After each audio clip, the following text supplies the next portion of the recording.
Hello, Capricorn. Thank you very much for tuning in to this week's read. For the main part of the read, The Gilded Tarot by Cyril Marchetti, companion book by Barbara Moore. One person at one point told me there was a different way to say Cyril. I don't remember what it was. But there's the how you spell the name. That way, if you want to find more stuff by this artist, you can find it. Website, llewellyn.com. I think you'll find more stuff there. Barbara Moore also, I think she did the Wonderland and Tarot. I think that was hers. So, in case you want to check out either of those artists. Supportive Oracle Cards. Magical Spell Cards by Lucy Cavendish. Illustrated by Jesse Reish. And there's the website, hayhouse.com. Feel free to freeze frame and check that out if you so desire. Of course. Of course. Are we regal at the moment? Of course. What do we have for Capricorn? Okay, I want to move this all over now. Okay, why not? Why not? That's not how we do this, but okay.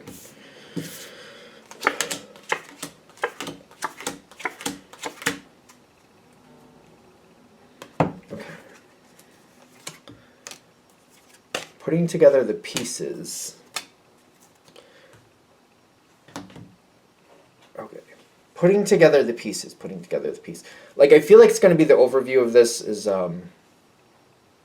putting together the pieces. So, whatever started, whenever it did, I feel like I was, yeah, that's fine.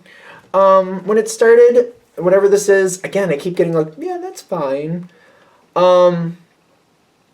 I feel like the better analogy might be kind of like, you know when you meet somebody and they're just kind of a little, I don't want to say rude. What do you mean? Like, bold? Like, they say stuff and it's a little bit like, oh, that's just a little bit much. But it's kind of like, yeah, that's okay. Like, it wasn't insulting, but it's like, but that's okay. And I feel like when you met this person, for most of you, I feel like it's a person or could be a situation, like a job thing, just to be fair. It's kind of like, well, that's a little out of balance or a little bit fuzzy with the boundary, but not that bad. And it's all right. I understand. It's kind of like instead of having like a solid, like, this is the line, don't pass this line, it's kind of a little fuzzy. It's kind of like, when you get closer to this part where the grass is a little greener, just stay away from that. And it's kind of like, well, it's a little bit of a fuzzy boundary, but I can deal with that. All right, it's fine. Yeah, I see what it is, and I can deal with that. I can work with that. I'll set my own boundary. So it's kind of like if they gave you a fuzzy boundary, like, don't go past the green. When the grass gets like that, don't go past it. You're just like, you know what? I'm not even going to go near that boundary. I'm just going to set my boundary a little bit closer to myself, and I don't have to worry about it. So you're like, yeah, I see what that is, and I'm just going to deal with it the way I want to. It's fine. And I also feel, this is interesting. The Sagittarius card, it's Temperance. It can talk about Sagittarius, but I don't know. You may be dealing with a Sagittarius, maybe not. I don't know. But that can be a random energy that keeps moving. Things develop over time, usually towards a goal. But I feel like when you started this connection with, whether it's a person or a situation, ironically, I was just waiting for it to see what it had to offer. I don't think you had a plan to start with because you wanted to see what was there. Kind of like, before I really decide what I want to do with this or where this should go, I actually want to see what else it has to offer. I feel like for Capricorn this makes sense. You'll let me know in the comments if I'm wrong. But it's kind of like, I don't really know what to make of that. It's got fuzzy boundaries.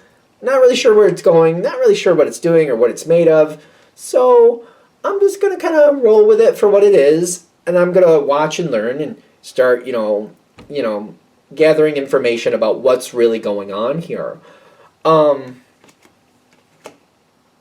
The energy that you're dealing with, I feel like you might have looked at it like that too. Kind of like, the energy does seem a little bit random, but it might have a goal. And I'm trying to figure out what is this person's goal, or if it's a business or a situation, what is the goal of this situation?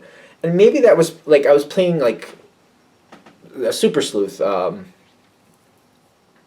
thinking Sherlock Holmes, but there was another one too. It's not Anne of Green Gables. Why am I thinking that? I don't know. Um, things seem random, but I feel like you were kind of like, but wait a minute. Everything's random, but everything is random to the west. I feel like that's how you looked at this too. Like, most people see it as random, and you're like, yeah, it is random, but everything that's happening all heads towards the west. Random things to the west, but it keeps going. Everything's headed that way. So this is like, I feel like it's a puzzle. I feel like it's kind of like a puzzle, but you're kind of like, I'm into it. Let me see if there's more to figure out here. I'm kind of into it. You've been paying attention. That's the thing with Capricorn. And you can tell me if I'm wrong. Y'all pay attention a lot more than people realize. A lot more than people realize. Like, you know what's going on around you. Just because you may not react to everything around you doesn't mean you didn't see it. Doesn't mean you don't know what's going on there. Because I see you watching and paying attention and kind of like, this may sound bad, but sometimes when you overhear things, you're supposed to overhear things. I know people call it eavesdropping. I don't make a habit of it, but once in a while, you hear somebody's voice and you're just like, that voice is familiar, and you just kind of hear what they're saying without paying too much attention, but you're like, no, I did hear that. Sometimes the universe wants you to know things for a reason. I don't know. I don't make a habit of it, but once in a while, like, if you're just in the same area and you're all of a sudden you hear, like, that voice is familiar, and then you just kind of like, I would also say in the same tone, anything heard that way, I usually keep to myself. So you probably do the same. I have a feeling you do. Like, yeah, I might have heard it that way, but I also keep it to myself. Kind of like, we'll see if that makes sense at some point.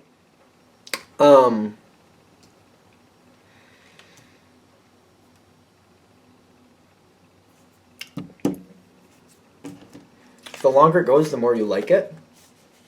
You're seeing the pattern. It's like a puzzle, but I feel like it's a fun puzzle. Like when I was a young child, I remember I had this. I want to say I had like 15 pieces. This puzzle. I loved that thing because every time I could put it together, and I loved that thing when I was a kid. I was a little kid at the time. I just loved it because it's like I knew it was gonna work, and I knew they're all there, and I don't know why, I just loved that puzzle. But I feel like this is that type of thing. Like, if you're a person who likes complicated puzzles, simple puzzles, this puzzle, you're liking it, whatever, because you're figuring it out. And it's kind of like, no, all that stuff I knew was going to the west for a reason. I knew it. And now I see, like, it's not really random. I feel like that's what you're noticing. You're like, wait a minute. That's not really random. When I'm figuring out what this is all adding up to, that actually is more in process than it looks like. It's almost like I feel like this person is doing it the way they're doing it to keep people off them, to keep people away from them, to keep people from figuring out what they're doing, because it's their business and they don't want it to be everybody's business. And you're like, I'm seeing what it is. I can see through the smoke screen. I see where this is going, and I feel like you're liking it. In fact, I got this, like, I really do like what I'm seeing is what I'm getting. When I see, like, purpose and something driven and somebody having a goal, and they're just private about their goal, I feel like I'm liking this. I'm really liking this. And I'm kind of wondering, do I want to be a part of it? So the Nine of Pentacles and the Nine of Cups, they're different, but the similarity between the two is that they're the doing it on your own card. They're like, you're doing it, you're very self-sufficient. You have a lot to offer that you could add into this situation. And I feel like the next step is like, well, is this person open to me coming forward and being a part of this? This is where it's kind of like, I don't know if I should be. Just because I figured it out doesn't mean I'm entitled to be a part of it. And I feel like you're right on point with that. Because when I feel your energy, you're like, if this was me, if I was on their side and they were on my side, I don't know if I'd be okay with somebody approaching me saying, well, one, I figured out what you're doing, and two, I want to be a part of it. I don't know if I'd be happy with either of those things. So you're kind of like, I don't really know if I should. I kind of want to, though. It's weird because it's whatever this is, it's like I really want it. This is like, it says romance, but I'm feeling like I really like it. It's like a really positive energy towards this. Like, I really want to be a part of this. I think this is great. But I'm like, I don't know if I'd be okay with it if somebody approached me on these terms. I don't know if I'd like that. And I'm feeling like I don't know if I should. I know maybe I should just leave it alone. I'm having some stress over it, but I really would like to. The thing is, you also have things to offer, and it's kind of like, well, if I really want this to happen, I have something to offer. I don't know if it's information. I don't know what it is you have to offer, but I feel like you know exactly what it is. If this reading is hitting, you know what you have to offer to this situation. You have something to offer. At the very least, you're very dedicated and you're good for your word. You will see something through to the end. Like if you say you're going to do it, it will be done. At the very least, I think you have more than that, but you have something to offer here. And you're like, I have something I could offer that might help this person. In fact, you probably have a lot of gifts. Seven of Cups talks about usually dreams or opportunities or possibilities. I feel like you're bringing a lot of possibilities. You're like, I don't know exactly the whole story, but I'm sure I could help this person make their goal even better, especially if you're not going to get involved in something unless you're going to get something out of it too, and they know that, and you'll be right on the point with that. The thing is, should I do it? Should I do it? I'm getting yes, you should. You have to cross the barrier of communication with this.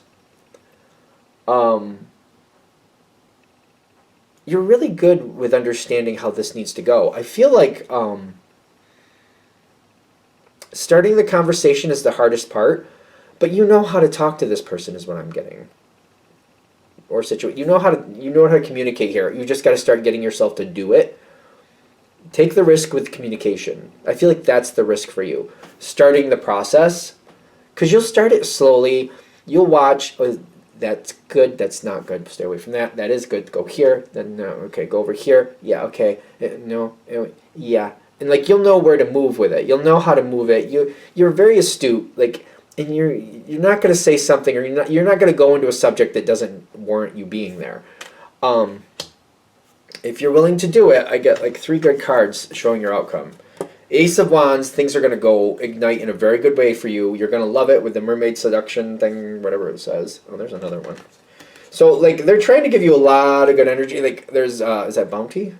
Prosperity. Prosperity, passion. What does this one say? Mermaid, magic, seduction. You're going to love it either way. It's going to go where you want it to. This person will welcome you in. You may be surprised. They're aware of you. They're aware of you, and they do seem to understand that you keep your mouth shut when you need to. You have couth to keep things private. Not everybody does. There may be a conversation about people and people who can't shut their mouths. I'm feeling you're going to realize, but just in case you don't, that is not about you. That's about other people that tick them off. So when they're going off about somebody else who can't keep their mouth shut, it's not you they're talking about. Just be sure you realize that, because I feel like if it gets a little bit weird, it could, I'm just saying, be careful. Because it's happened to me where it's like, I'm like, why are you saying this about me? I've never done anything like that. And they're like, I'm not saying that about you. I'm saying other people. I'm like, all right, it sounds like you were complaining about me. And I'm like, I haven't even done stuff like that. It's, there might be a weird conversation like that. So it's worth it. It's there for you if you want it. I think that's it. Are we good? We're good. All right, I'm going to leave this here. Hope that helps. Thank you for watching. If you'd like a direct reading from me, shoot me an email, jamesforastral@gmail.com. That's James the number 4, astral@gmail.com. If you're interested in the donation information, that's below. Same email. Thanks again for watching, and have a great day.